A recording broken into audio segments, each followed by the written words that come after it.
Hello students, how are you? My name is Dr. Jyoti Singh and today I am going to discuss with you the chapter Breathing and Exchange of Gases from a class 11th biology book. And in this video I am going to discuss with you the whole chapter, and the topics which I am going to cover in this video are respiratory organs, mechanism of breathing, exchange of gases, transport of gases, regulation of respiration, disorders of respiratory systems. So one by one I am going to discuss all the 6 topics which are included in this chapter, that is breathing and exchange of gases. So first I would like to start with the respiratory organs, क्योंकि सबसे पहले अगर हम respiratory organs के बारे में नहीं जानेंगे तो हम कैसे समझेंगे कि ब्रीदिंग क्या होता है और इसका मैकेनिज्म क्या होता है, कैसे हम सांस लेते हैं.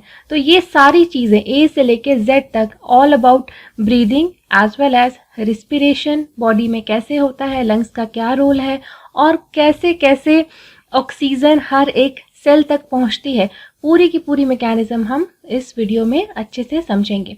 तो सबसे पहले हम ये जानते हैं कि हमारे चैप्टर का नाम है breathing and exchange of gases. तो इसमें ब्रीदिंग का क्या मतलब होता है? ब्रीदिंग मतलब जैसे हम सांस लेते हैं, we take oxygen and we inhale जो है हम CO2 करते हैं, तो यही प्रोसेस को हम ब्रीदिंग कहते हैं. ठीक है. So the process of exchange of atmospheric O2 with CO2 produce in the body tissue, इस प्रोसेस को हम ब्रीदिंग कहते हैं. ठीक है. तो ये आपने बहुत कॉमन फॉर्म में सुना होगा. ठीक है. लेकिन क्या आपको पता है कि जैसे हम ब्रीथ करते हैं तो हमारे पास क्या है? ब्रीथ करने के लिए हमारे पास एक लंग है. ठीक है. जितने भी वर्टिब्रेट्स हैं उनके पास लंग है ब्रीथ करने के लिए. इसी तरीके से हमारे अर्थ के ऊपर जितने एनिमल्स रहते हैं उन सब के पास भी अलग अलग मैकेनिज्म होता है ब्रीथ करने के लिए. ब्रीथ तो सब करते हैं, लेकिन उनका जो प्रोसेस है, उनका the way of doing the breathing, ये प्रोसेस डिफरेंट है. ठीक है. तो हम एक बार ही देख लेते हैं किस किस तरीके से ब्रीथिंग मैकेनिज्म होता है. सो मोड ऑफ ब्रीथिंग और रिस्पायरेटरी ऑर्गन एंड एग्जाम्पल. ठीक है. तो बॉडी सरफेस रिस्पायरेशन, यानी कि बॉडी के सरफेस से, जैसे हम नाक से सांस लेते हैं, वो नाक का यूज नहीं करते हैं, वो अपनी बॉडी के सरफेस से, जैसे कि मेरी ये स्किन है, इस स्किन के सरफेस से, ऐसे बॉडी के सरफेस से जो ऑक्सीजन को अब्जॉर्व करते हैं उसको हम कहते हैं बॉडी सरफेस रिस्पायरेशन. इस तरह के रिस्पायरेशन को बॉडी सरफेस रिस्पायरेशन कहते हैं. और इसमें अगर रिस्पायरेटरी ऑर्गन क्या है, बॉडी का सरफेस ही as a respiratory organ act करता है, जैसे कि स्पॉन्जेस, जो बिल्कुल लोअर ऑर्गेनिज्म है, स्पॉन्जेस और नीटोफोर्स एंड सिलेंट्रेट्स, जिसमें कि हाइड्रा आता है, ये सारे बॉडी सरफेस के थ्रू ऑक्सीजन को एब्जॉर्व करते हैं. एंड देन ब्रैंकियल रिस्पायरेशन, जिसको कि हम देखते हैं कि ये फिशेस में होते हैं. इस तरह के रिस्पायरेशन को हम ब्रैंकियल रिस्पायरेशन कहते हैं और इसका रिस्पायरेटरी ऑर्गन होता है गिल्स. ठीक है. So gills are the respiratory organ for this and it is seen in crustaceans, prawns, cartilaginous and bony fishes. ठीक है. And then we have cutaneous respiration. ठीक है.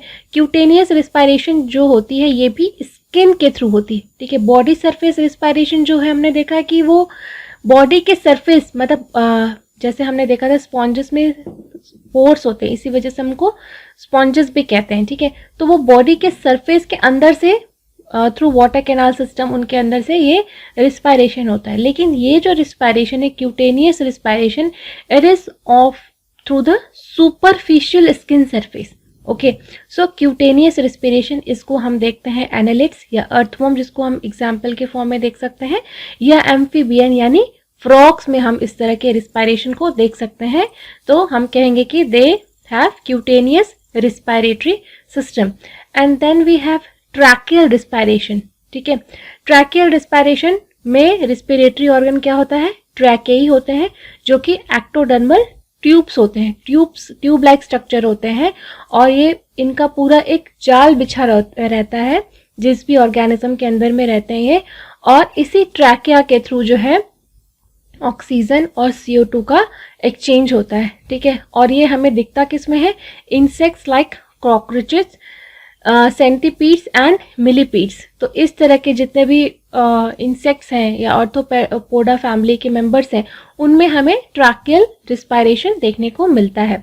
And then we have pulmonary respiration. Pulmonary means lungs, ठीक है। तो pulmonary respiration का respiratory organ है lungs, जैसे कि ज्यादातर most of the tetrapods. Tetrapods वो जिनके हाथ पैर होते हैं, 4 हाथ पैर होते हैं, ठीक है। Then we have book lung respiration, ठीक है।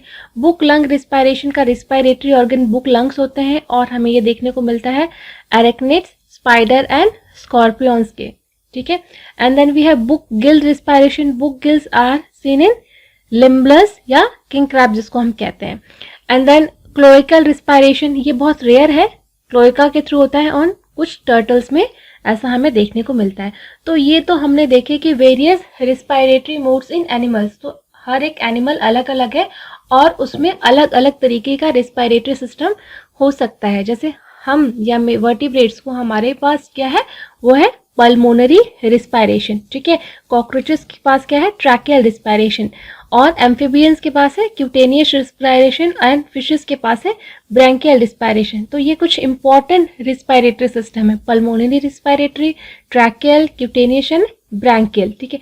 These are very important respiratory system as per the syllabus of class 11th। एंड देन कुछ ये फिगर्स हैं जो कि ये शो करते हैं किस किस तरीके से रिस्पायरेशन होता है। जैसे कि बॉडी के वॉल से ही ऊपर डिफ्यूजन के थ्रू CO2 का रिलीज होता है और O2 का इनटेक होता है। यहाँ पे फिश में देख सकते हो, फिश में जो गिल्स होती हैं उसके ऊपर वाटर करंट पास करता है और इसी वाटर करंट के पास होने की वजह से जो ऑक्सीजन डिसॉल्व होती है वाटर में, वो ब्लड स्ट्रीम में जाती है और साथ के साथ ही यहाँ पे एक वीनस ब्लड भी गुजरता है जो कि डीऑक्सीजनेटेड ब्लड को कैरी करती है और इस ब्लड का कार्बन डाइऑक्साइड वाटर करंट में डिसॉल्व होकर वापस वाटर में चला जाता है, ठीक है। और यहाँ पे आप देख रहे हो टेरेस्ट्रियल ऑर्थोपोड, इनके अंदर हमें ट्रैकियल सिस्टम मिलता है। इस सब चीज़ों को हम और डिटेल में देखेंगे, ठीक है।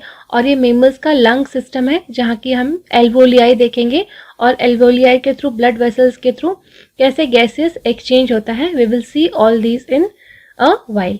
एंड देन अगर आप फिशेस का एक डिटेल स्ट्रक्चर देखना चाहें कि फिशेस में कैसे गिल्स के थ्रू जो है वाटर का ट्रांसपोर्ट होता है, तो ये गिल है और इसका एक ये इनलार्ज्ड व्यू है। यहाँ पे आप देख सकते हो कि ये वाटर करंट है, ये ब्लू कलर का ये वाटर करंट है और ये गिल स्लिट्स हैं, ठीक है। ये गिल स्लिट्स है और यहाँ से वाटर फ्लो करता है। तो जब पानी यहाँ से गुजरता है, वाटर करंट यहाँ से गुजरता है, तो यहाँ ऑक्सीजन पुअर ब्लड इस वेन में जो है वो ऑक्सीजन जो डीऑक्सीजनेटेड ब्लड फ्लो करता है और यहाँ से वाटर करंट जाता है, ठीक है। तो वाटर करंट यहाँ से जाता है तो ऑक्सीजन जो है इस ब्लड में यहाँ पे डिसॉल्व हो जाती है और ऑक्सीजन रिच ब्लड जो है बॉडी में आगे बढ़ जाता है और वाटर करंट यहाँ से CO2 को निकाल के लेके बाहर चली जाती है, ठीक है।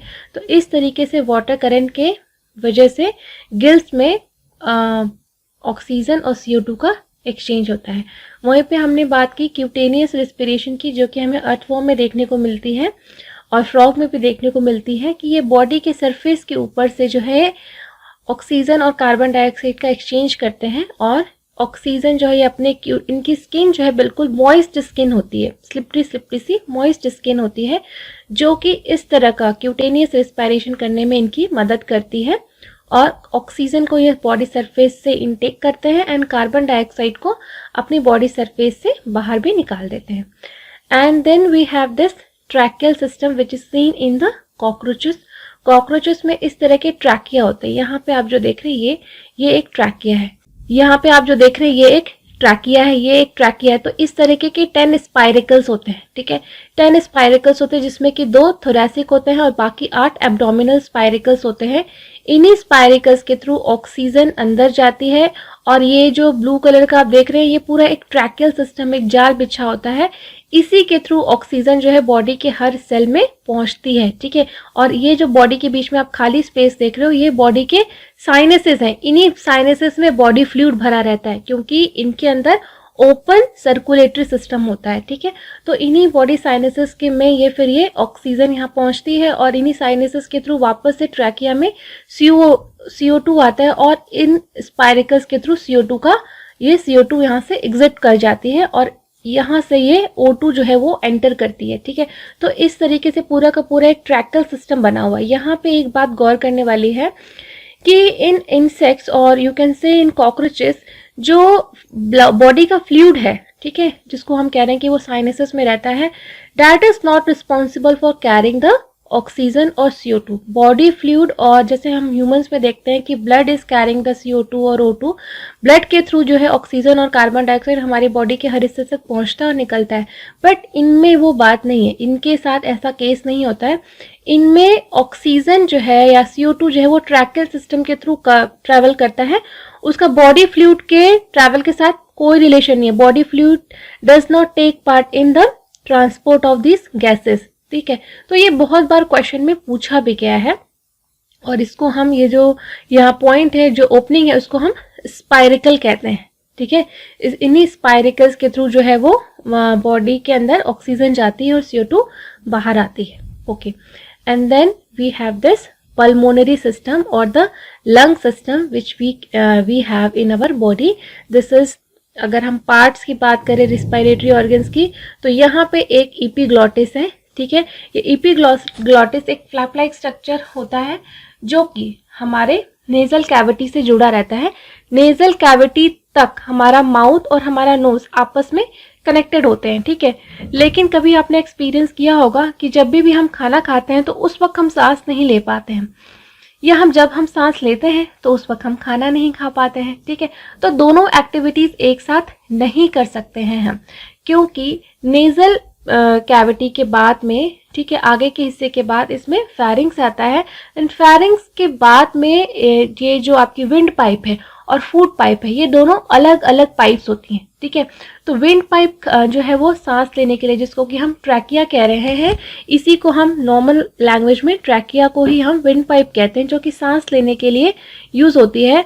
एंड देन इसी के ठीक पीछे, ठीक है, इसी के ठीक पीछे हमारी फूड पाइप भी जाती है और इसोफेगस भी जाता है, जिसमें कि जो कि रास्ता है हमारे खाने का, ठीक है।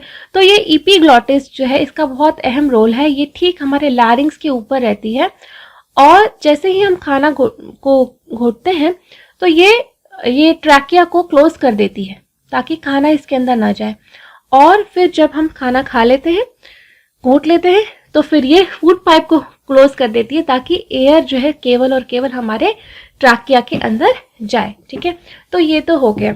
और ये लैरिंग्स है जिसको कि हम साउंड बॉक्स कहते हैं। इसमें एक फ्लैप लाइक स्ट्रक्चर होता है जो कि वाइब्रेट करता है, जिससे की वजह से हमारा साउंड निकलता है। हम कुछ भी बोलते हैं तो उसी वाइब्रेशन की वजह से साउंड का प्रोडक्शन होता है। And then we have this trachea, it has cartilaginous ring like structure, जो कि इसके लिए सपोर्ट का काम करती हैं। ये जो रिंग लाइक स्ट्रक्चर देख रहे हो आप ट्रैकिया में, ये एक सपोर्ट का काम करती हैं और इस ट्रैकिया को स्टैटिक रखती हैं, खड़ा रखती हैं, ठीक है। कोलैप्स नहीं करने देती हैं, बट साथ ही साथ फ्लेक्सिबल भी बनाती हैं, okay. And then we have this pleural membranes. ये जो येलो कलर की लाइंस देख रहे हैं, ये प्लूरल मेम्ब्रेन्स है। ये जब हम सांस लेते हैं तो हमारी लंग्स स्वेल करते हैं, एंड देन हम सांस छोड़ते हैं तो हमारी लंग्स वापस से साइज में रिड्यूस हो जाती हैं। तो इसकी वजह से एक फ्रिक्शन भी क्रिएट होता है। तो इस फ्रिक्शन को प्रिवेंट करने के लिए हमारी लंग्स जो है सराउंडेड है बाय प्लूरल मेम्ब्रेन से, और इसी के अंदर एक प्लूरल फ्लूइड भरा रहता है जो कि इस फ्रिक्शन को कम करता है, ठीक है। और जो साथ ही साथ ये प्लूरल मेम्ब्रेन का जो है एक रोल ये भी है कि हमारे लंग्स के स्ट्रक्चर को, लंग्स का एक सांचा है, उसको भी बनाए रखती है, उसको भी इंटैक्ट रखती है। क्योंकि जब हम सांस लेते हैं और सांस छोड़ते हैं तो कई बार हमारे जो ऐसे सिचुएशन भी आती है कि हमारे लंग्स में कम हवा है, तो एटमॉस्फेरिक प्रेशर की वजह से वो कोलैप्स न कर जाए, नेगेटिव प्रेशर की वजह से वो कोलैप्स न कर दे। तो प्लूरल मेम्ब्रेन और प्लूरल फ्लूइड का लंग्स के स्ट्रक्चर को इंटैक्ट रखने में काफी अहम इंपॉर्टेंट रोल है। इसके अलावा हमारे लंग में होती है एल्वोलियाई, ठीक है। तो जो आपने देखा कि ट्रैकिया है, ट्रैकिया एक स्ट्रेट पाथवे फॉलो करते हुए हमारी बॉडी के अंदर एंटर करती है, and then trachea at the point of fifth vertebra, ठीक है। तो फिफ्थ वर्टिब्रा पे पहुंचते ही ये ट्रैकिया दो हिस्सों में डिवाइड हो जाती है, जिसको कि हम कहते हैं right bronchus and the left bronchus, ठीक है। तो ये वाला पोर्शन जो है आपका लेफ्ट ब्रोंकस हो गया और ये वाला पोर्शन जो है वो आपका राइट ब्रोंकस हो गया, ठीक है। तो दो हिस्सों में ये ट्रैकिया डिवाइड हो गया, left bronchus and right bronchus. And उसके बाद क्या होता है कि ये जो ब्रोंकस है, सपोज अगर हम एक लंग का देखें तो ये ब्रोंकस जो है फिर से बहुत सारी छोटी छोटी ब्रांचेस में डिवाइड होता है। तो जब ब्रोंकस जो है डिवाइड होता है एक से ज्यादा हिस्सों में तो उसको हम कहते हैं ब्रोंकाई, ठीक है। तो ब्रोंकस से ब्रोंकाई बना एंड देन वो ब्रोंकाई फिर से और छोटे छोटे पार्ट्स में और छोटे छोटे पाइपलाइंस में डिवाइड होता है, ठीक है। तो इनका भी स्ट्रक्चर जो है, जैसे हमने ट्रैकिया का देखा इसमें रिंग्स लगी रहती हैं, सेम इनका भी स्ट्रक्चर वैसा ही होता है, बट इनका डायमीटर छोटा होता है, साइज छोटा होता है, ठीक है। और ये बहुत छोटे छोटे हिस्सों में डिवाइड हो जाते हैं।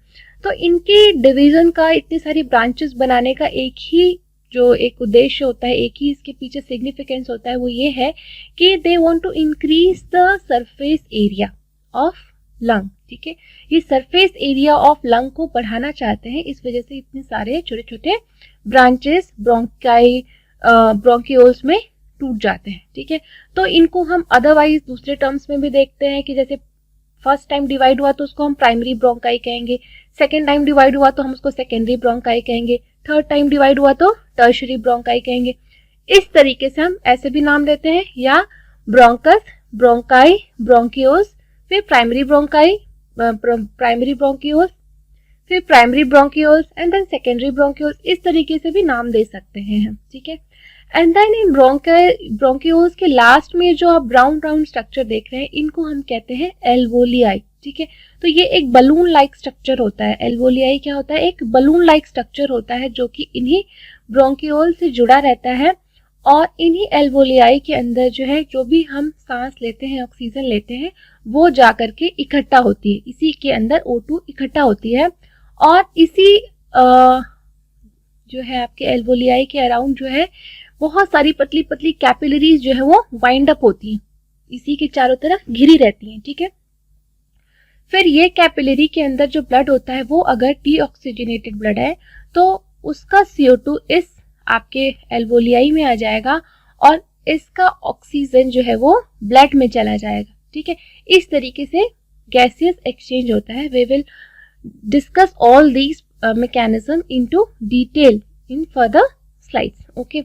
एंड देन अगर हम बात करें नेक्स्ट स्ट्रक्चर की, वो है हार्ट, ठीक है। इन दोनों लंग्स के बीचों बीच आप देखें यहाँ पे हार्ट सिचुएटेड होता है। And then we have this cut end of ribs. तो हमारा लंग्स जो होता है वो रिब्स से घिरा रहता है, ऐसे ये रिब्स इसके ऊपर, ये तो रिब्स को हटा करके लंग्स का स्ट्रक्चर दिखाया गया है, इसके ऊपर पूरा रिब केज में रहता है, ये पूरा कैद रहता है, ठीक है, ताकि ये किसी क्योंकि ये बहुत नाजुक हिस्सा है, बहुत मुलायम रहता है, ठीक है, तो किसी भी तरीके से एक्सटर्नली हर्ट होने से बचाने के लिए ये रिब्स का एक स्ट्रक्चर जाल बिछा हुआ है, ठीक है। And then we have the lung.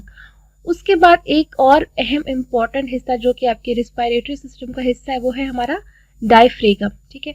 तो डायफ्रेगम क्या इंपॉर्टेंट रोल प्ले करता है रिस्पिरेशन को कराने में, कि या ब्रीथिंग को कराने में, वो ये है कि डायफ्रेगम जो है, डायफ्रेगम के मूवमेंट से ही एक्चुअल में हम ब्रीथ कर पाते हैं, ठीक है। तो डायफ्रेगम का हम रोल पूरा अच्छे से समझेंगे मैकेनिज्म ऑफ ब्रीदिंग में, कि हम कैसे ब्रीथ करते हैं, ठीक है।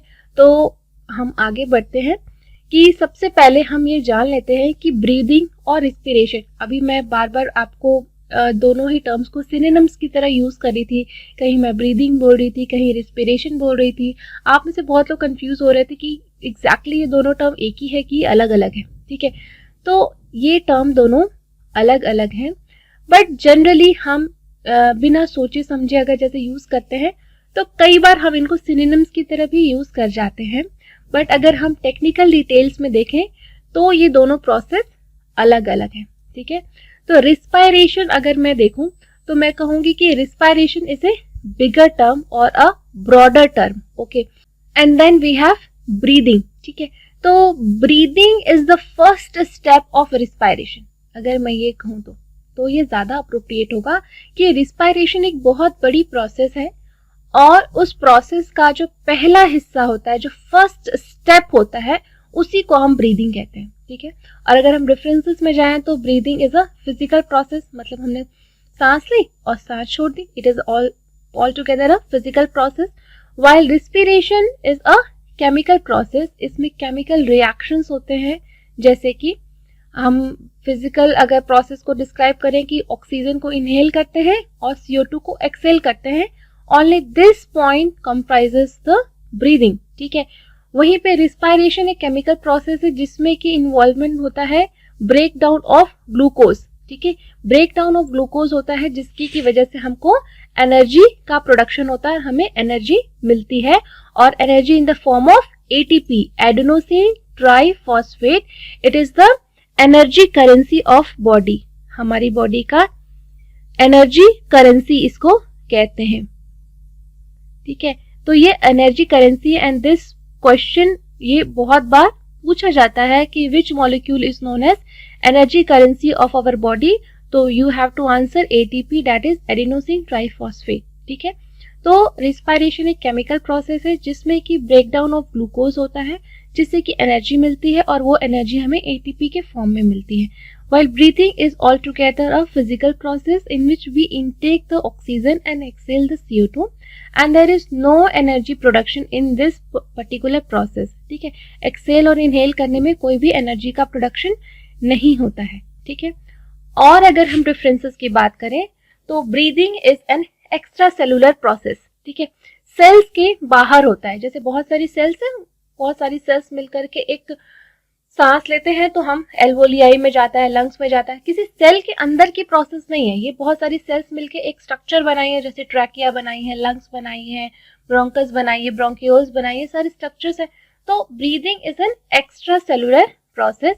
वही respiration is an intracellular process. Intracellular मतलब सेल के अंदर होती है. जैसे ये सेल है, इसका एक न्यूक्लियस है, इसी के अंदर आपके रिस्पायरेशन की प्रोसेस होगी. मींस ग्लूकोज का ब्रेक डाउन, एनर्जी का प्रोडक्शन, एंड देन इस एनर्जी का सब सेल्स में distribution. So all this process occur in intracellular process. So no enzymes use. Breathing की प्रोसेस में कोई भी एंजाइम का यूज नहीं होता है.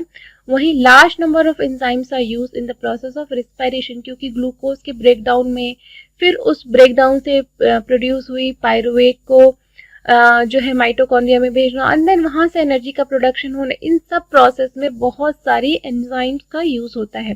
ठीक है. और रिस्पायरेटरी ऑर्गन्स जिसको हम कह सकते हैं नोज या लंग्स होते हैं. ठीक है. वहीं जो अगर हम देखें रिस्पायरेशन में कौन सी चीजें पार्टिसिपेट करती हैं, तो सेल ऑर्गेनली जो है वो रिस्पायरेशन में पार्टिसिपेट करती है, बेसिकली हमारी माइटोकॉन्ड्रिया. ठीक है. तो इसी वजह से माइटोकॉन्ड्रिया को हम क्या कहते हैं, power house of the cell. Power house of cell. ठीक है. Of cell. तो ये भी क्वेश्चन में आता है. ठीक है. ये भी क्वेश्चन में आता है कि which organelle of our body is known as power house of the cell. So this is also very important. And then we have अगर हम बात करें कि ब्रीदिंग, अब हमने समझ लिया कि breathing is the first step of respiration. तो रिस्पिरेशन में कितने प्रोसेसेस या क्या क्या चीजें इन्वॉल्व होती हैं. ठीक है. तो रिस्पिरेशन में बेसिकली 5 स्टेप्स इन्वॉल्व होते हैं. पहला स्टेप है उसमें ब्रीदिंग और पल्मोनरी वेंटिलेशन. तो जैसे मैंने आपको पहले भी बताया, पल्मोनरी का मतलब होता है लंग. ठीक है. लंग को ही हम पल्मोनरी कहते हैं. Pulmonary is a more scientific word. Okay. Then breathing और पल्मोनरी वेंटिलेशन यानी कि एयर का एक्सचेंज, O2 का इनटेक होता है और CO2 का जो है वो CO2 बाहर जाती है बॉडी से. ठीक है. तो ये इसी को हम पल्मोनरी वेंटिलेशन कह रहे हैं. And then we have diffusion of gases, यानी कि जब ऑक्सीजन लेते हैं तो ऑक्सीजन जा करके एल्वोलियाई में इकट्ठा होती है, एंड देन वहां से CO2 जो है एल्वोलियाई के अंदर आता है, एंड देन ऑक्सीजन जो है वो ब्लड के अंदर जाता है. तो वहां पे डिफ्यूजन ऑफ गैसेस होता है. देन उस ऑक्सीजन का अब ट्रांसपोर्ट होगा बाय ब्लड. ठीक है. ब्लड में डिसॉल्व होके वो ऑक्सीजन जो है ट्रांसपोर्ट होगी टू टिश्यू में. ठीक है. तो रिस्पायरेशन के ये थर्ड स्टेप है कि ट्रांसपोर्ट बाय द ब्लड. ठीक है. तो ये भी क्वेश्चन बनता है कई बार कि जो ऑक्सीजन है उस वो कैसे हमारी बॉडी के हर एक सेल तक पहुंचती है. तो इट इज थ्रू ब्लड. ठीक है. हमारी बॉडी में ऑक्सीजन या गैसेस के ट्रांसपोर्ट के लिए फ्लूइड जो रिस्पॉन्सिबल है उसको हम ब्लड कहते हैं.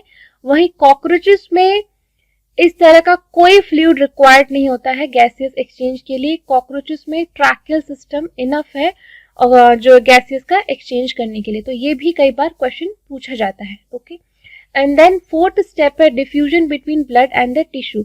जब ब्लड में ऑक्सीजन डिसॉल्व होकर के टिश्यूज के पास पहुंचती है, देन वहां पे एक बार फिर से गैसियस एक्सचेंज होता है। गैसियस एक्सचेंज 2 बार होता है, एक हमारे एल्वोलियाई में एंड देन एक बार हमारे टिश्यू स्पेसेस में। तो वहां पे जो ऑक्सीजन ब्लड में डिसॉल्व होती है वो अब टिश्यू के अंदर जाती है, O2, ठीक है। और जो CO2 है जो कि मेटाबॉलिज्म की वजह से सेल्स और टिश्यूज में प्रोड्यूस हुआ है, वो ब्लड में चली जाती है एंड देन वो ब्लड को हम कहते हैं डीऑक्सीजनेटेड ब्लड। एंड देन वो ब्लड फिर से हमारे हार्ट में आता है एंड देन वो लंग्स में जाता है एंड देन फिर से उसका ऑक्सीजनेशन होता है एंड देन वो फिर से हमारे साइकिल में चलती रहती है। जो फिफ्थ स्टेप है वो है, हम कहते हैं उसको रिस्पायरेशन का कैटाबॉलिक रिएक्शन। कैटाबॉलिक रिएक्शन मतलब कि ये ऑक्सीजन जो अब टिश्यू स्पेसेस में गई है, इस ऑक्सीजन का यूज होगा for the production of energy या ATP, ठीक है। तो या हम कहते हैं कि ग्लूकोज के ब्रेकडाउन में, ठीक है, ग्लूकोज के ब्रेकडाउन में जो है ये ऑक्सीजन का यूज होगा और उससे ATP रिलीज होगी, ठीक है। एंड अब हम क्या कंक्लूड कर सकते हैं इन डिफरेंसेस को पढ़ के, इन पॉइंट्स को पढ़ के हम ये कंक्लूड कर सकते हैं कि breathing and cellular respiration are 2 different processes. तो ये 2 डिफरेंट प्रोसेसेस हैं and can not be used interchangeably. हम इनको एक साथ इंटरचेंज करके जहां ब्रीदिंग लिखा है वहां रिस्पायरेशन लिख दें, ऐसा नहीं कर सकते। हम ऐसा नहीं कर सकते। यहाँ जहां रिस्पायरेशन लिखा है वहां ब्रीदिंग लिख दे तो भी हम ये नहीं कर सकते हैं। These are 2 completely different processes and we can also say that breathing is the first step of cellular respiration। तो ये हमें समझ में आ गया। एंड देन हम एक नेक्स्ट पॉइंट जो हम कवर करने जा रहे हैं वो है मैकेनिज्म ऑफ ब्रीथिंग। हम ब्रीथ कैसे करते हैं, ठीक है, क्या प्रोसेस है हमारी ब्रीथ करने की। अब आप कहेंगे कि सांस लेते हैं और सांस छोड़ देते हैं, यही है हमारा मैकेनिज्म ऑफ ब्रीथिंग, ठीक है। नहीं, ऐसे नहीं होता है, ठीक है। जो हम सोचते हैं जरूरी चीजें वैसी नहीं होती है। तो ये आप देख रहे हैं, ये हमारा एक ह्यूमन का रिस्पायरेटरी सिस्टम के ऑर्गन्स का एक डायग्राम है। इसमें जितने ऑर्गन्स होते हैं वो उनका एक पिक्चोरियल डिस्क्रिप्शन दिया हुआ है। तो यहाँ पे जो आप नीचे देख रहे हैं इसको कहते हैं हम डायफ्रेगम। जैसे मैंने पहले भी बताया था कि डायफ्रेगम का बहुत ही ज्यादा इंपॉर्टेंट रोल होता है हमारे रिस्पायरेशन में, ठीक है। तो आपको एक चीज पता है कि हमारे पास जो भी गैसेस हैं जैसे कि ऑक्सीजन है और CO2 जो कि रिस्पायरेशन और ब्रीथिंग में इन्वॉल्व है, तो एटमॉस्फेयर में ये गैसेस कुछ अमाउंट में प्रेजेंट होती हैं, ठीक है। और हमारी बॉडी में भी इन्हीं दोनों गैसेस का एक्सचेंज होता है, ठीक है। तो इन गैसेस का एटमॉस्फेयर में एक प्रेशर होता है जिसको कि हम कहते हैं पार्शियल प्रेशर। इसको डिनोट करते हैं स्मॉल p और O2। यानी कि मैं अगर ये लिख रही हूँ PO2, इट मीन्स कि मैं कह रही हूँ कि ऑक्सीजन कितना प्रेशर डाल रहा है, ठीक है। अगर हम कहते हैं कि 760 mmHg एटमॉस्फेरिक प्रेशर है तो उसमें ऑक्सीजन का कितना कंट्रीब्यूशन है इस प्रेशर को क्रिएट करने में, इसी चीज को हम कहते हैं पार्शियल प्रेशर ऑफ ऑक्सीजन। और वहीं पे पार्शियल प्रेशर ऑफ CO2 लिखेंगे तो इसका मतलब है कि ये प्रेशर क्रिएट करने में CO2 का कितना ज्यादा कंट्रीब्यूशन है, वही है CO2 का पार्शियल प्रेशर, ठीक है। तो अब क्योंकि एनवायरनमेंट में तो बहुत सारी गैसेस रहती हैं, नाइट्रोजन है, हीलियम है, ठीक है, ऑक्सीजन है, सल्फर है, बहुत सारी गैसेस हैं हमारे एटमॉस्फेयर में। तो वहां पे ऑक्सीजन का क्या पार्शियल प्रेशर है और CO2 का क्या पार्शियल प्रेशर है, और वहीं पे जो हम गैसियस जो इनहेल करते हैं गैसेस, उसमें ज्यादातर तो ऑक्सीजन होती है, तो उसमें ऑक्सीजन का क्या पार्शियल प्रेशर है और CO2 का क्या पार्शियल प्रेशर है, इसको देखते हैं हम, ठीक है। और इसको देखना जरूरी इसलिए भी है क्योंकि जो हमने पहले के कॉन्सेप्ट्स पढ़े हैं डिफ्यूजन का, उसमें यही हमने कॉन्सेप्ट पढ़ा कि कोई भी चीज अपने हाई कंसेंट्रेशन से towards it's low concentration move करती है या अपने हाई प्रेशर ग्रेडियंट से लो प्रेशर ग्रेडियंट की तरफ मूव करती है। जैसे आपने देखा होगा कि जो समंदर में तूफान आते हैं, ठीक है, और जो भी लो प्रेशर जोन बनता है वहां पे अचानक से आंधी तूफान क्यों आने लगता है, तो किसी इलाके में एक लो प्रेशर जोन बनता है जिसकी की वजह से हाई प्रेशर, जो कि उसके कंपैरिजन में हाई प्रेशर का एरिया है, वहां से एयर बहुत तेजी से आती है और तब हम कहते हैं कि तूफान आ गया है, सुनामी आ गई है। ठीक है, तो कुछ इसी तरीके का जो है सिचुएशन हमारे लंग्स में भी क्रिएट होता है जिसकी की वजह से हम ब्रीथ करते हैं। ठीक है, तो पहला जो चीज है वो पॉइंट है वो हम ये जान लेते हैं कि ब्रीदिंग में दो प्रोसेस या दो स्टेप्स होते हैं। एक होता है इंस्पायरेशन और दूसरा होता है एक्सपायरेशन। मतलब हम इंस्पायरेशन करते हैं ऑक्सीजन का और एक्सपायरेशन करते हैं CO2 का। CO2 गैस को रिलीज करते हैं और ऑक्सीजन को इनहेल करते हैं। ठीक है, तो दो प्रोसेस है, सांस लेना और सांस छोड़ना। ठीक है, एंड देन अब हम देखेंगे डिटेल मैकेनिज्म कि ये होता कैसे है। ठीक है, तो जैसा मैंने आपको बताया कि पार्शियल प्रेशर या प्रेशर ग्रेडियंट या कंसंट्रेशन ग्रेडियंट, कोई भी चीज अपने हाई प्रेशर से लो प्रेशर की तरफ मूव करती है। ठीक है, तो ये जो डायफ्रेगम आपने देखा यहाँ पे अभी, तो ये डायफ्रेगम क्या करता है, ये अपनी जगह से कॉन्ट्रैक्ट होकर के नीचे आ जाता है। ठीक है, इसका जो नॉर्मल रेस्टिंग पोजीशन है वो ये है कि ये लंग्स के साथ यहाँ पे ऊपर चिपका हुआ, एक वॉल की तरह, रूफ की तरह चिपका रहता है। ठीक है, लेकिन ये कॉन्ट्रैक्ट होके जब नीचे आता है तो क्या होगा, ये जो थोरैसिक कैविटी आप देख रहे हो, ये जो रेड कलर का एरिया, ये थोरैसिक कैविटी है। ठीक है, तो ये थोरैसिक कैविटी का एरिया अब बढ़ जाएगा या इस थोरैसिक कैविटी का वॉल्यूम बढ़ जाएगा, अगर हम सही कहें तो। ठीक है, इसका वॉल्यूम बढ़ जाएगा। और आपको एक रिलेशन पता है, pressure is equal to force upon area, या अगर हम एरिया को वॉल्यूम के टर्म्स में ले लें तो भी सही होगा। ठीक है, तो यानी कि pressure is inversely proportional to the volume. ठीक है, pressure is inversely proportional to volume. अगर वॉल्यूम बढ़ेगा तो प्रेशर घट जाएगा। ठीक है, तो जैसे ही ये डायफ्रेगम कॉन्ट्रैक्ट होकर नीचे आता है तो इस पूरे थोरैसिक कैविटी का, ये जो लंग की कैविटी है, इसका जो है वॉल्यूम बढ़ जाता है। ठीक है, तो जैसे ही वॉल्यूम बढ़ेगा ये प्रेशर जो है, इस लंग के अंदर जो प्रेशर है वो कम हो जाएगा। ठीक है, कम हो जाएगा in comparison to the atmospheric pressure. ठीक है, अब जो हमारा एटमॉस्फेयर है, जो हमारा एटमॉस्फेयर के अंदर ऑक्सीजन का या CO2 का जो भी प्रेशर है, एयर का प्रेशर है,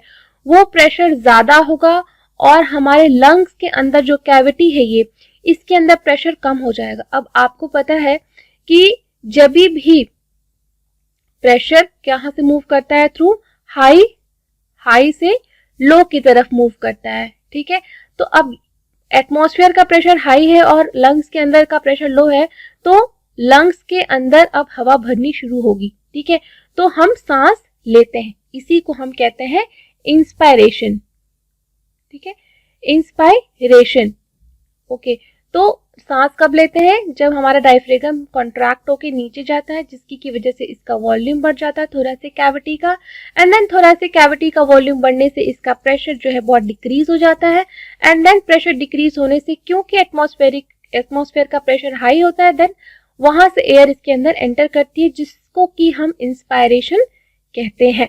ठीक है, so volume of thorax increase, thorax का वॉल्यूम इंक्रीज हो जाता है या थोरैसिक कैविटी का वॉल्यूम इंक्रीज हो जाता है, और इस प्रोसेस में आप देखोगे रिब्स और स्टर्नम रेज हो जाते हैं, क्योंकि हमारा ये वॉल्यूम इंक्रीज हो जाता है, इसी वजह से हम सांस ले पाते हैं। ठीक है, एंड देन हम सांस छोड़ते कैसे, हम एक्सपेल कैसे करते हैं एयर को।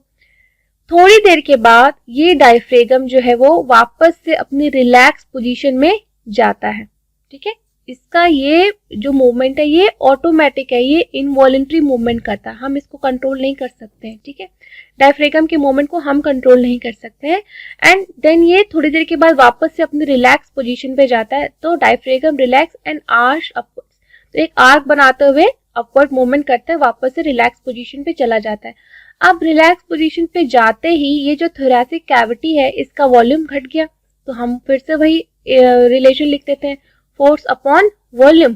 ठीक है, तो जैसे ही वॉल्यूम डिक्रीज हुआ ये थोरैसिक कैविटी का प्रेशर जो है वो इंक्रीज कर जाएगा।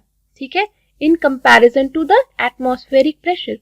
तो अब क्योंकि थोरैसिक कैविटी के अंदर प्रेशर ज्यादा है as compare to the atmosphere, अब हम एक्सपेल करेंगे गैस को, या हम गैस को एक्सेल करेंगे, या हम गैस को बाहर अपने मुंह से सांस छोड़ देंगे, ठीक है। सो air expel from the lungs, तो अब उस दौरान रिब्स और स्टर्नम आपके वापस से कॉन्ट्रैक्ट हो जाएंगे।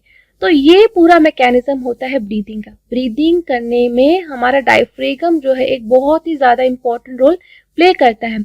इसी वजह से कई बार ऐसा देखा गया है कि एक्सीडेंटल केसेस में खासकर कि जब किसी को पेट में या लंग्स के नीचे वाले हिस्से में चोट लग जाती है तो उसकी ऑन द स्पॉट डेथ हो जाती है, इस वजह से क्योंकि उसका डायफ्रेगम कई बार जो है वो ब्रेक हो जाता है, डैमेज हो जाता है। तो ये थी पूरी मैकेनिज्म ब्रीथिंग की, और ब्रीथिंग के मैकेनिज्म में डायफ्रेगम का बहुत ही ज़्यादा इंपॉर्टेंट रोल है, ठीक है। तो इसके बाद हम एक ग्राफ देखेंगे जिसको कि हम लंग वॉल्यूम्स या लंग कैपेसिटी के नाम से जानते हैं।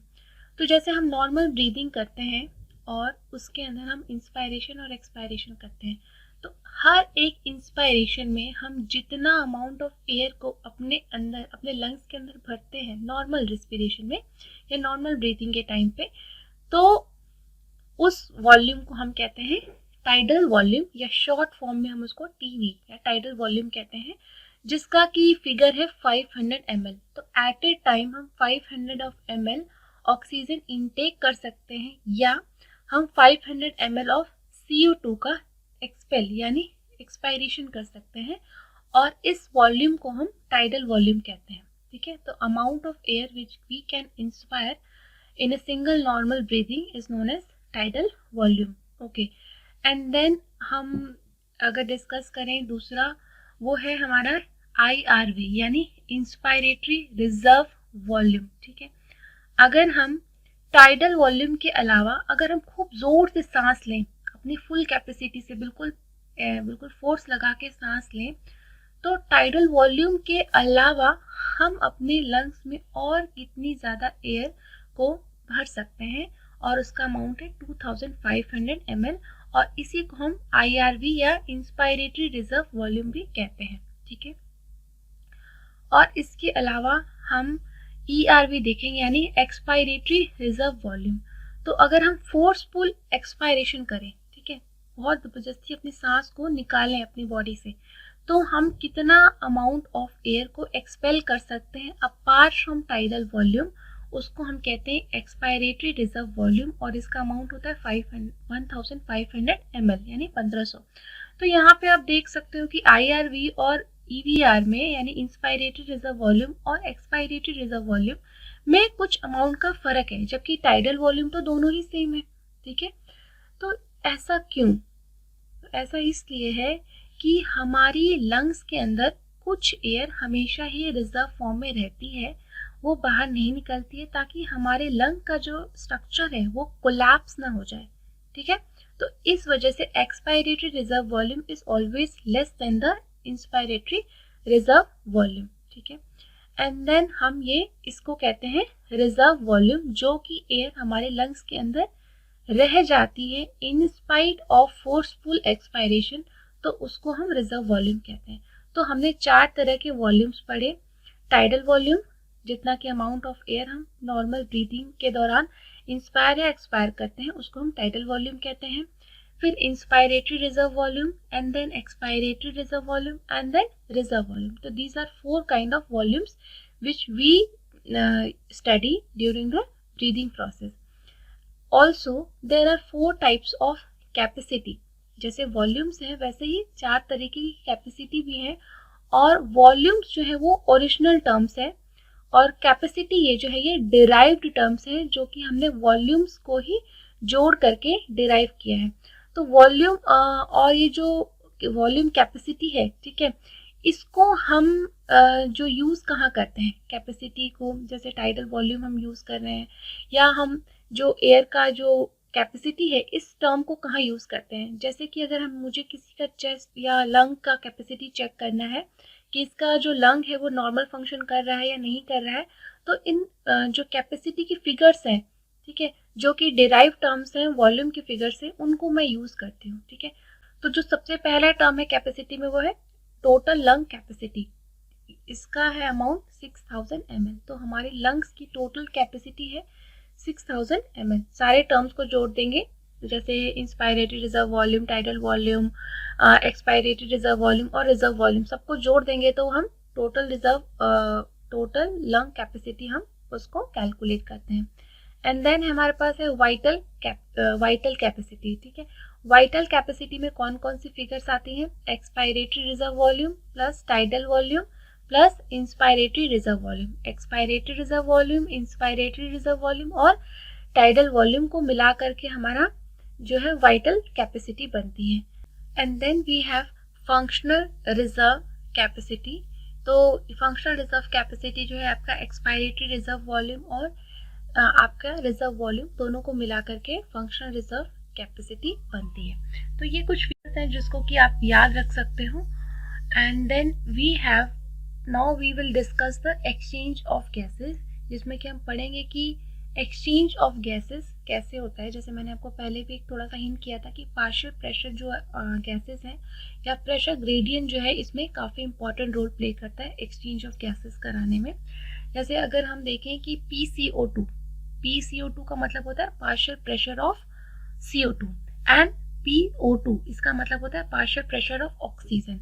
तो पार्शियल प्रेशर क्या करते हैं कि जैसे सारी की सारी गैसेस हैं वो हमारे एटमॉस्फेयर में है, या अगर सपोज करिए कि बहुत सारी गैसेस एक कंटेनर के अंदर हैं तो उस कंटेनर के अंदर वो गैसेस जो है वो कुछ प्रेशर एक्सर्ट करती होंगी उस कंटेनर के वॉल के ऊपर। ठीक है, तो जो टोटल प्रेशर उस कंटेनर की वॉल के ऊपर होता है उसमें जो भी गैसेस के मिक्सचर है उसमें इंडिविजुअल गैसेस का भी अपना अपना कंट्रीब्यूशन होता है। तो जो इंडिविजुअल गैसेस का कंट्रीब्यूशन होता है उसको हम डिनोट करते हैं partial pressure of that gas. जैसे कि अगर एटमॉस्फेयर है, अगर हम एटमॉस्फेयर में पार्शियल प्रेशर ऑफ CO2 बोले, यानी कि जो भी एटमॉस्फेयर का प्रेशर है उसमें CO2 का कितना कंट्रीब्यूशन है उसको हम पार्शियल प्रेशर कहते हैं। तो अब हमारी बॉडी के अंदर या हमारे लंग्स के अंदर जो प्रेशर हमने अभी पढ़ा मैकेनिज्म ऑफ ब्रीदिंग में कि प्रेशर ग्रेडियंट की वजह से जो है हम इंस्पायरेशन करते हैं और एक्सपायरेशन करते हैं और हमारी बॉडी में CO2 और O2 का ही जो है रोल होता है। तो इन दोनों गैसेस का पार्शियल प्रेशर में हमारी बॉडी के जो प्रेशर है मैकेनिज्म ऑफ ब्रीथिंग उसमें काफ़ी important रोल है। So pressure exerted by an individual gas in a mixture of gases, इसी को हम उस गैस का पार्शियल प्रेशर कहेंगे। ठीक है, and then we have site of exchange. ठीक है, तो ये जो गैसेस का एक्सचेंज होता है हमारी बॉडी में इसकी दो साइट्स हैं। एक जो फर्स्ट साइट है वो है हमारे लंग्स के अंदर एल्वोलियाई। ठीक है, जो हमारे लंग्स के अंदर एल्वोलियाई है इसके अंदर गैसेस का एक्सचेंज होता है। CO2 ब्लड के अंदर से बाहर जाती है, ठीक है, एल्वोलियाई में, और एल्वोलियाई से O2 जो है वो हमारी वापस से ब्लड स्ट्रीम के अंदर जाती है। ठीक है, और दूसरा साइट ऑफ एक्सचेंज है गैसेस का, वो हमारे ब्लड और टिश्यू के बीच में। जो ब्लड ऑक्सीजन को लेके ये ब्लड टिश्यू के पास जाता है और टिश्यू में जो है ऑक्सीजन जो है वो टिश्यू के अंदर जाता है और टिश्यू से CO2 जो है वो वापस से ब्लड के अंदर आता है। ठीक है, तो यहाँ पे दो साइट ऑफ एक्सचेंज है, एक एल्वोलियाई और दूसरा है हमारा ब्लड और टिश्यू। एंड देन जो साइट ऑफ एक्सचेंज हमने देख लिया, एंड देन यहाँ पे जो ब्लड के अंदर जो ऑक्सीजन और गैस जो CO2 का एक्सचेंज होता है वो उसका मैकेनिज्म है हमारा सिंपल डिफ्यूजन होता है ड्यू टू प्रेशर ग्रेडियंट, यानी कि जो प्रेशर ऑफ गैसेस हैं O2 का और CO2 का डिफरेंट जगह पे एल्वोलियाई में और ब्लड में और टिश्यूज़ में, तो इनका प्रेशर अलग अलग रहता है और इसी प्रेशर ग्रेडियंट की वजह से इनका डिफ्यूजन होता है। ठीक है, और एक जो बहुत इम्पॉर्टेंट रोल जो डिफ्यूजन ऑफ गैसेस में रोल जो प्ले करता है वो है गैसेस की सॉल्युबिलिटी। ठीक है, तो जो गैस जितना सॉल्युबल होगी ब्लड के प्लाज्मा में या जिसकी सॉल्युबिलिटी ज़्यादा होगी वो कम प्रेशर में भी ज़्यादा सॉल्युबल हो जाएगी, ज़्यादा अमाउंट ऑफ उसका ट्रांसपोर्ट हो जाएगा क्योंकि उसकी सॉल्युबिलिटी ज़्यादा है, इस वजह से उसका रेट ऑफ डिफ्यूजन भी ज़्यादा होगा, वो कम अमाउंट के प्रेशर में भी ज़्यादा डिफ्यूजन कर पाएगी। ठीक है, एंड दूसरा जो फैक्टर है वो प्ले करता है रेट ऑफ डिफ्यूजन में वो है मेम्ब्रेन की थिकनेस, यानी कि जैसे कि हमारी जो ब्लड वेसल है, ब्लड वेसल की या ब्लड कैपिलरी की जो सेल्स है उसकी थिकनेस क्या है, एल्वोलियाई है उसकी थिकनेस क्या है, तो इसमें solubility and then membrane thickness play a very important role in rate of diffusion of gases through these membranes. तो ये जो एल्वोलियाई की जो सेल्स होती हैं ये केवल 1 सेल थिक होती हैं एंड हमारी जो इसके सराउंडिंग में जो ब्लड कैपिलरी है वो भी एक सिंगल सेल थिक होती है, और जो ब्लड कैपिलरी होती है उसकी सेल्स को हम कहते हैं एंडोथेलियम, ठीक है। और जो एल्वोलियाई की जो सेल्स होती है उसको हम स्क्वैमस एपिथेलियम कहते हैं, ठीक है। ब्लड ब्लड से हम एंडोथेलियम याद कर सकते हैं, ये जो डी है ब्लड, ब्लड का डी एंडोथेलियम, ठीक है, BLOOD blood and D for endothelium and squamous epithelium ये एल्वोलियाई के लिए है, एपिथेलियम क्योंकि यहाँ पे ई आता है तो एपिथेलियम, ठीक है, एल्वोलियाई का। देन अगर हम देखें कि क्या क्या पार्शियल प्रेशर होता है इन ब्लड में जो है CO2 और O2 का, तो ये जो ऑक्सीजन है एंड देन CO2 है, एटमॉस्फेयर में ऑक्सीजन का प्रेशर होता है 159 जो है mmHg एंड CO2 का प्रेशर होता है 0.3 एंड एल्वोलियाई के अंदर हमारे जो CO2 है उसका प्रेशर 104 mmHg होता है एंड देन CO2 का 40 होता है। तो यहाँ पे हम एक प्रेशर ग्रेडियंट देख सकते हैं कि एल्वोलियाई में प्रेशर ऑक्सीजन का ज़्यादा होता है और CO2 का कम होता है, इसी वजह से। और यहाँ पे हम देख सकते हैं कि जो ब्लड है जो कि डीऑक्सीजनेटेड है, डीऑक्सीजनेटेड ब्लड में O2 का प्रेशर जो है वो 40 होता है और CO2 का प्रेशर 45 होता है, ठीक है। तो जब हम सांस लेते हैं, इंस्पायर करते हैं ऑक्सीजन को, तो उस वक्त एल्वोलियाई के अंदर ऑक्सीजन जाके स्टोर होती है और डीऑक्सीजनेटेड ब्लड जो कि एल्वोलियाई को सराउंड की हुई है उसमें ऑक्सीजन का प्रेशर 40 होता है। इसी वजह से यहाँ से जो O2 है वो डीऑक्सीजनेटेड ब्लड की तरफ मूव करती है, क्योंकि यहाँ पे प्रेशर ग्रेडियंट आप देख सकते हो हमेशा हाई प्रेशर से लो प्रेशर की तरफ मूव करेगी गैस, ठीक है। तो एल्वोलियाई से वो ब्लड की तरफ मूव करेगी ऑक्सीजन। वहीं पे CO2 का जो प्रेशर ग्रेडियंट है वो ब्लड में ज़्यादा है, तो इस वजह से ये ब्लड से एल्वोलियाई के अंदर मूव करेगी क्योंकि यहाँ पे इसका प्रेशर कम है, ठीक है। तो हर गैस अपने अपने प्रेशर ग्रेडियंट के हिसाब से मूव करेगी, तो इसी वजह से ब्लड से जो है CO2 निकल करके एल्वोलियाई में जाएगी और एल्वोलियाई से O2 जो है वो ब्लड में जाएगी। अगेन अब हम देखते हैं ऑक्सीजनेटेड ब्लड का प्रेशर। ऑक्सीजनेटेड ब्लड में जो है O2 का प्रेशर 95 होता है और CO2 का प्रेशर 40 होता है, ठीक है।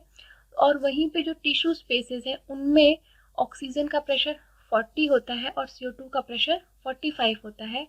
इसी वजह से जो ऑक्सीजन है वो अब वापस से ब्लड से निकल करके टिश्यू में जाएगी, क्योंकि यहाँ पे इसका प्रेशर ज़्यादा है और यहाँ प्रेशर कम है, तो प्रेशर ग्रेडियंट को देखते हुए ये ब्लड से छोड़ करके ये टिश्यू में जाएगी। और वहीं पे टिश्यूज़ में CO2 का अमाउंट ज़्यादा है, इस वजह से टिश्यू से निकल करके वापस से ब्लड में जाएंगे। इस तरीके से प्रेशर ग्रेडियंट काम करता है।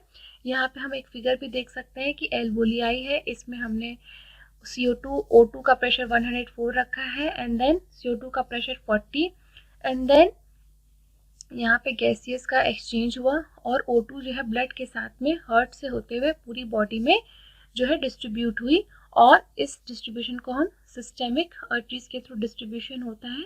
और यहाँ पे आप देख सकते हो ऑक्सीजन का प्रेशर 95 है और CO2 का प्रेशर 40 है एंड देन इस प्रेशर ग्रेडियंट को जहाँ ये हमने जो देखा कि ब्लड से टिश्यू में जाता है क्योंकि यहाँ पे प्रेशर ग्रेडियंट क्रिएट होता है, और फिर वापस से जब ये सिस्टेमिक वेन्स के थ्रू जाता है ब्लड, तो वापस से वो फिर लंग से होते हुए वापस से ऑक्सीजनेशन के लिए ये ब्लड चला जाता है। तो इस तरीके से देखा कि जो हमने देखा कि जो पार्शियल प्रेशर का डिफरेंस है गैसेस में, ये इसके डिफ्यूजन को प्रमोट करता है या डिफ्यूजन को कैसे फैसिलिटेट करता है, ठीक है।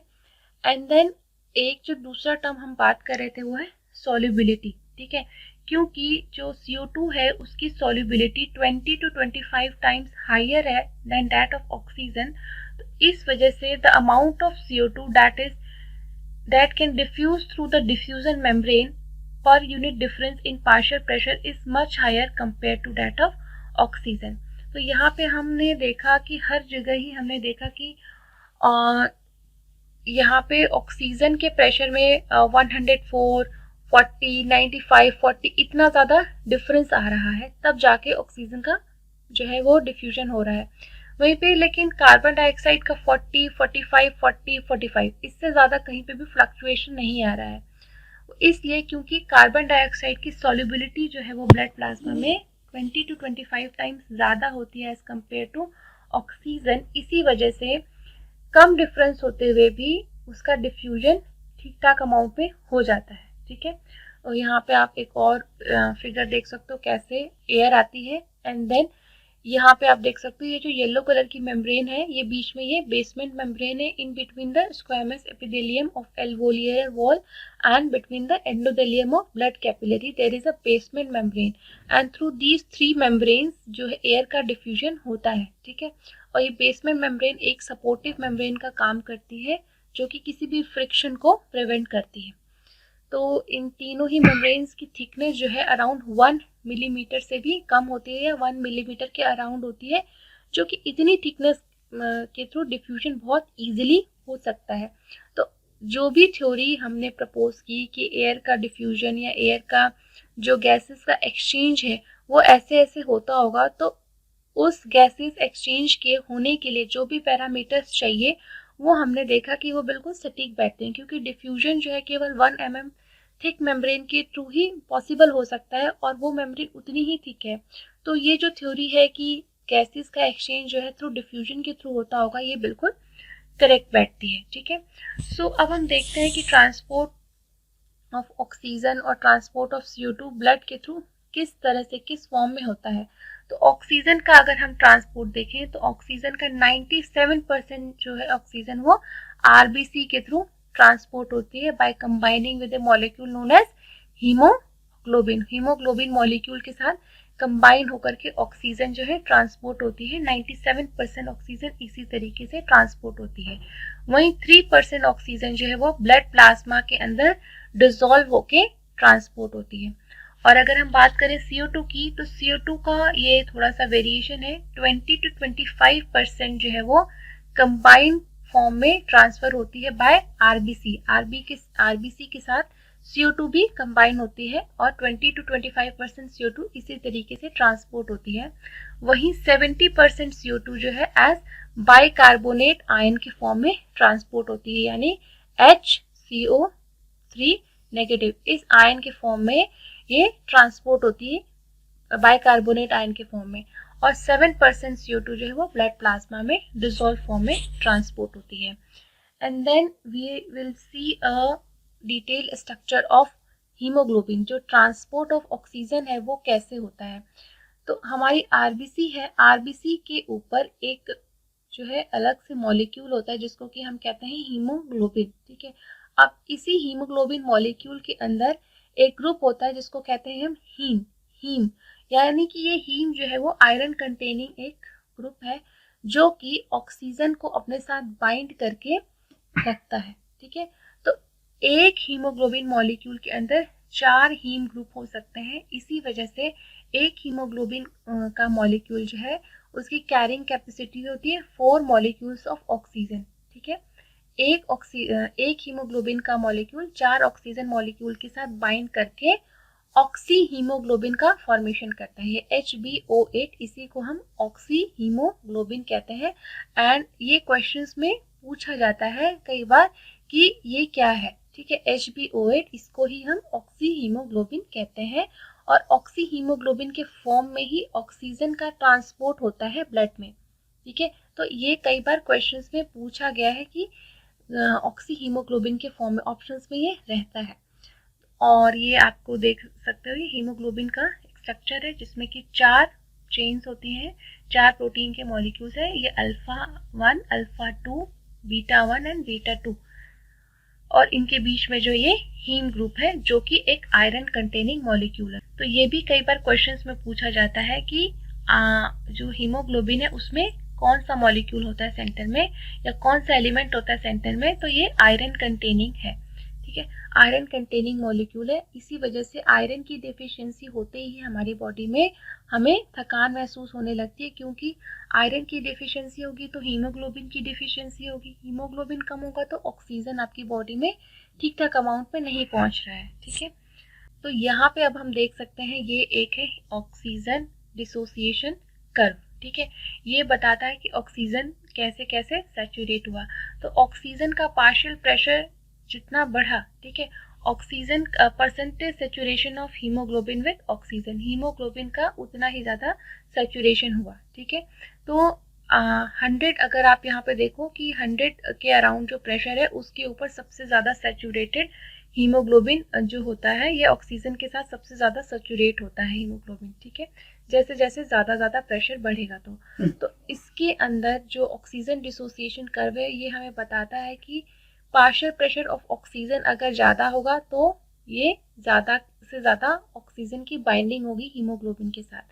पार्शियल प्रेशर ऑफ CO2 जो है वो कम होना चाहिए। ठीक है, हाइड्रोजन आयन कंसंट्रेशन क्या होना चाहिए, ये भी कम होना चाहिए, और टेम्परेचर ये भी कम होना चाहिए। ठीक है, तो जो लंग्स है उसके अंदर पार्शियल प्रेशर ऑफ ऑक्सीजन ज़्यादा होता है, पार्शियल प्रेशर ऑफ CO2 कम होता है, हाइड्रोजन आयन कंसंट्रेशन कम होता है और टेम्परेचर कम होता है।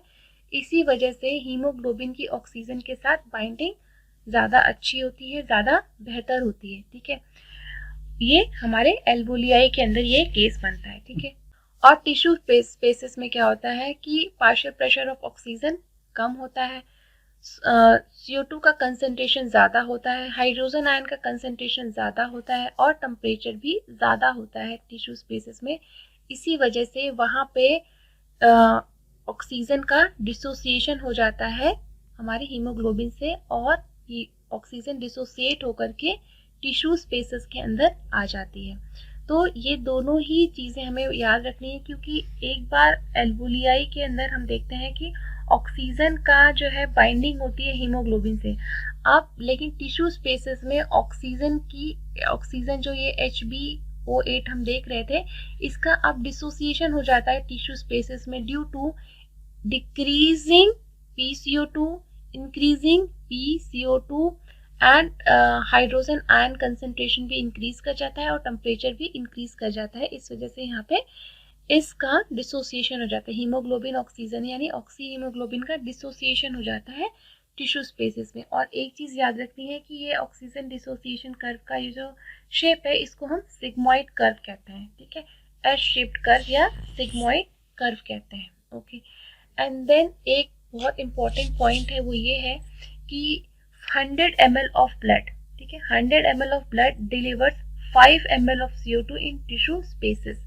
100 ml of blood approximately 5 ml of oxygen जो है वो डिलीवर करता है। वहीं पे 100 ml of blood takes away 4 ml of CO2 in alveoli. ठीक है, तो ये एक डेटा है जिसको कि आप याद कर सकते हो। And then transport of carbon dioxide, हमने देखा कि in the form of oxy haemoglobin oxygen का ट्रांसपोर्ट होता है। अब CO2 का ट्रांसपोर्ट कैसे होता है, CO2 का ट्रांसपोर्ट जो है कुछ अमाउंट जो है वो हीमोग्लोबिन के साथ कंबाइन होकर के जाता है, जो कि हम अप्रॉक्सीमेटली 20 to 25% होता है। तो ये जो हीमोग्लोबिन के साथ जो CO2 की बाइंडिंग होती है इसको हम कहते हैं कार्बा अमीनो हीमोग्लोबिन। और ये भी कई बार क्वेश्चंस में पूछा गया है कि हीमोग्लोबिन के साथ CO2 का ट्रांसपोर्ट किस फॉर्म में होता है, तो आपका आंसर होना चाहिए कार्बा अमीनो हीमोग्लोबिन। और ये 20 to 25% ऑफ ट्रांसपोर्ट इसी तरीके से होता है। ठीक है, और आरबीसी के अंदर एक और रिएक्शन होती है। ठीक है, आरबीसी के अंदर CO2 जब बाइंड करता है आरबीसी के साथ में, तो वहाँ पे CO2 और वाटर के बीच में एक रिएक्शन होती है जिसको कि कार्बोनिक एनहाइड्रेज नाम का एंजाइम जो है वो कैटेलाइज करता है, और ये रिएक्शन दोनों डायरेक्शन में होती है। ठीक है, this reaction is reversible.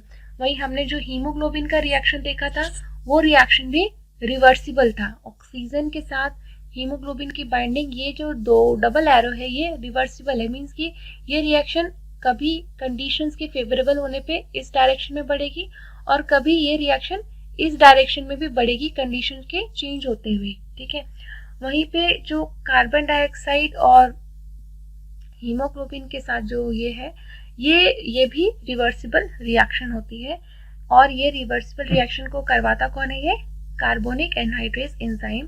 Carbonic anhydrase enzyme जो है ज़्यादातर तो ये आरबीसी के सरफेस पे होता है, और आरबीसी के सरफेस पे ये कार्बन डाइऑक्साइड को in the form of carbonate ion and then carbonate से बाइकार्बोनेट आयन के फॉर्म में ये कन्वर्ट कर देता है और ये फिर वापस से 70% जो हमारा CO2 है वो इसी फॉर्म में ट्रांसपोर्ट होता है, ठीक है।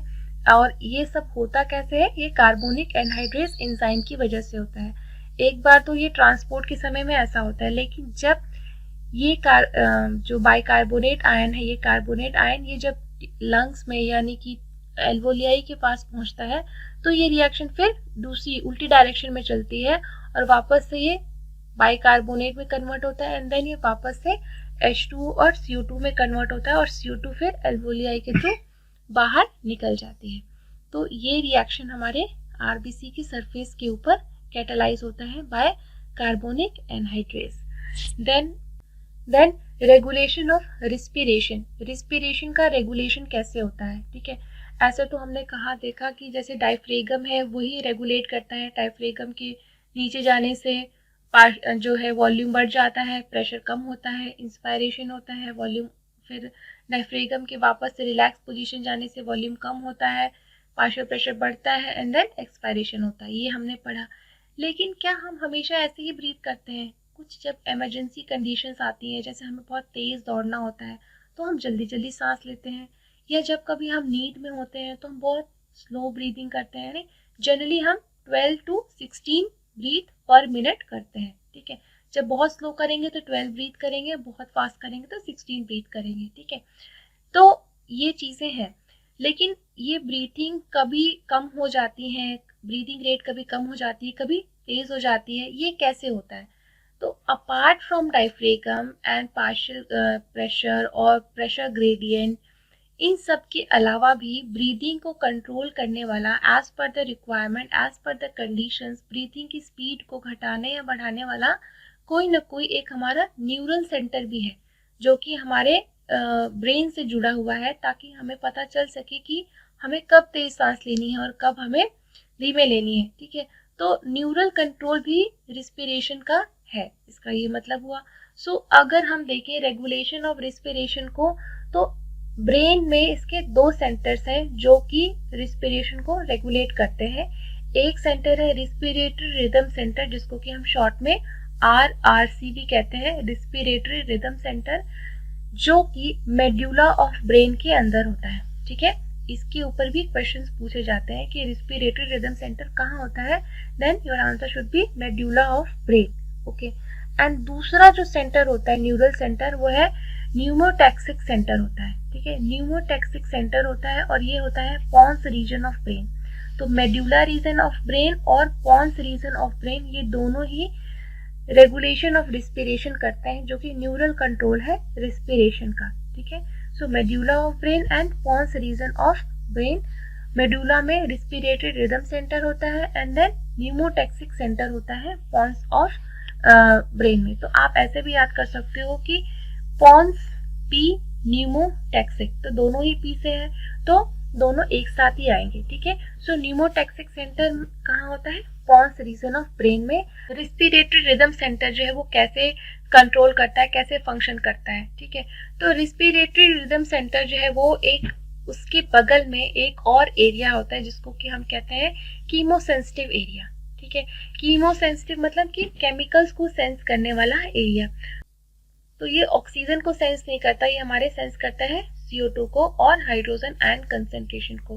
तो जैसे ही CO2 का अमाउंट बढ़ता है या हाइड्रोजन आयन का अमाउंट बढ़ता है, ये मैसेज दे देता है हमारे जो रिदमिक रिदम सेंटर है उसको मैसेज दे देता है कि आप जो है अलर्ट में हो जाओ, इनका कंसेंट्रेशन ज़्यादा हो गया है और आप जो है अब और ज़्यादा सांस लो और ज़्यादा हवा लो, ठीक है। कई बार हमारे जब हम देखते हैं कि इन्वायरमेंट में ऑक्सीजन की कमी होती है तो हम बहुत तेज़ी से हमारी सांस चलने लगती है, क्योंकि हमारी बॉडी को प्रॉपर अमाउंट ऑफ ऑक्सीजन नहीं मिल पाती है और कार्बन डाइऑक्साइड का कंसंट्रेशन हमारी बॉडी में ज़्यादा हो जाता है, जिसको कि सेंस करता है कीमोसेंसिटिव एरिया, जो कि RRC में लोकेटेड होता है या उसके पड़ोस में होता है। और वहाँ से फिर हम और तेज़ी से सांस लेते हैं ताकि ऑक्सीजन का इंटेक ज़्यादा हो सके, ठीक है। तो role of oxygen in maintaining rhythmic rhythm centre is insignificant, ठीक है। तो ऑक्सीजन को नहीं सेंस करता है रिदमिक रिदम सेंटर, ये कार्बन डाइऑक्साइड और हाइड्रोजन आयन की कंसंट्रेशन को सेंस करके सांस को लेता है। ठीक है, अब हम कुछ डिसऑर्डर्स देख लेते हैं जो कि एसोसिएटेड है हमारे रेस्पिरेटरी सिस्टम से, जो कि पहला है अस्थमा। अस्थमा मतलब क्या होता है, जो भी हमारे अगर जो भी आपने देखा अभी रेस्पिरेटरी सिस्टम के फोटोग्राफ में कि ट्रैकिया होता है, ब्रोंकाई होता है, ब्रोंकियोल्स होते हैं, एल्वुलियाई होता है, अगर इनमें किसी भी वजह से इन्फेक्शन हो जाए, ठीक है, तो इन्फेक्शन की वजह से इन्फ्लेमेशन हो जाता है। इन्फ्लेमेशन मतलब स्वेलिंग हो जाती है, ठीक है, और स्वेलिंग होने से वीजिंग इफेक्ट आने लगता है। ठीक है, तो इसी प्रोसेस को हम कहते हैं एस्थमा। ठीक है, तो इन्फ्लेमेशन इन द ब्रोंकाई और bronchiole leads to asthma. And then उसके अलावा दूसरा जो बहुत कॉमन जो डिजीज़ है रेस्पिरेटरी सिस्टम का, उसको हम कहते हैं इम्फीजीमा। इम्फीजीमा क्यों होता है, जो एल्वोलियाई की जो वॉल्स होती हैं वो डैमेज हो जाती हैं। ठीक है, और उन डैमेज होने से जो उनका जो सरफेस एरिया है वो कम हो जाता है और रिस्पिरेटरी सरफेस डिक्रीज हो जाता है और गैसेस का एक्सचेंज के लिए जो एरिया था अलोकेटेड वो कम हो जाता है। और इम्फीजीमा बेसिकली होता किसकी वजह से है, सिगरेट स्मोकिंग के लिए। और ये भी क्वेश्चन बहुत बार पूछा गया है कि emphysema is due to cigarette smoking. ठीक है, और इम्फीजीमा में एल्वोलियरल वॉल जो है वो डैमेज हो जाती है, इसके ऊपर भी क्वेश्चन पूछे गए हैं। ठीक है, एंड देन तीसरी तरह की डिजीज होती है रिस्पिरेटरी, वो है ऑक्यूपेशनल रिस्पिरेटरी डिसऑर्डर्स। ये जनरली ऑक्यूपेशन यानी हमारे प्रोफेशन से रिलेटेड होती है कि हम किस तरह का काम करते हैं, हमारा प्रोफेशन क्या है। कई बार हम हमारे काम करने की जो जगह होती है, जो एनवायरनमेंट होता है, उसमें काफ़ी पॉल्यूशन होता है। ठीक है, और उस पॉल्यूशन की वजह से हम बीमार पड़ जाते हैं। इस वजह से हम उन तरह की होने वाली रिस्पिरेटरी डिसऑर्डर्स को हम ऑक्यूपेशनल रिस्पिरेटरी डिसऑर्डर्स कहते हैं। इसमें सबसे ज़्यादा प्राइम है स्टोन ब्रेकिंग। अगर जैसे हम स्टोन ब्रेक करने वाली इंडस्ट्री में देखें तो वहाँ जहाँ स्टोन क्रश होता है वहाँ पे काफ़ी बहुत फाइन माइन्यूट पार्टिकल्स हवा में डस्ट के फॉर्म में हमेशा उड़ते रहते हैं और लंबे समय तक उस इन्वायरमेंट में कोई भी पर्सन अगर एक्सपोज होगा बिना किसी प्रोटेक्शन के, तो उसके लंग्स में क्या है ना, इन्फ्लेमेशन के सिग्नल्स जाएंगे और जिससे कि फाइब्रोसिस होती है, बहुत फाइबर लाइक एक्सटेंशंस उसकी लंग्स में डेवलप हो जाएंगे, जिससे कि उसका लंग जो है वो डैमेज हो जाएगी, उसकी कैरिंग कैपेसिटी जो है काफ़ी कम हो जाएगी और उसको जो है सांस लेने में दिक्कत होगी और परेशानी होगी। ठीक है, तो ये occupational respiratory disorders, stone breaking is one of the examples. और भी बहुत सारे डिजीजेस हो सकते हैं ऑक्यूपेशनल रिस्पिरेटरी डिजीज, जैसे कि अगर कोई जो है पर्सन बहुत पॉल्यूटेड एरिया में अगर ट्रैफिक सिग्नल देख रहा है तो उसको भी इस तरह की डिजीज होने, फाइब्रोसिस होने की चांसेस है, उसके भी लंग्स को डैमेज होने के चांसेस है। इसीलिए फुली प्रोटेक्शन या इस तरह के मास्क या इस तरह की जो किट्स जो होती हैं उसको यूज़ करके ही आप इस एरिया में जाइए, तो आप लंबे समय तक स्वस्थ रह सकते हैं। ठीक है, सो आई होप कि आपको ये चैप्टर अच्छे से समझ में आया होगा। And still if you find any difficulty in understanding this chapter or any point mentioned here, you can ask me through commenting in this video. I genuinely follow all your comments and try to reply them as soon as possible. Thank you so much.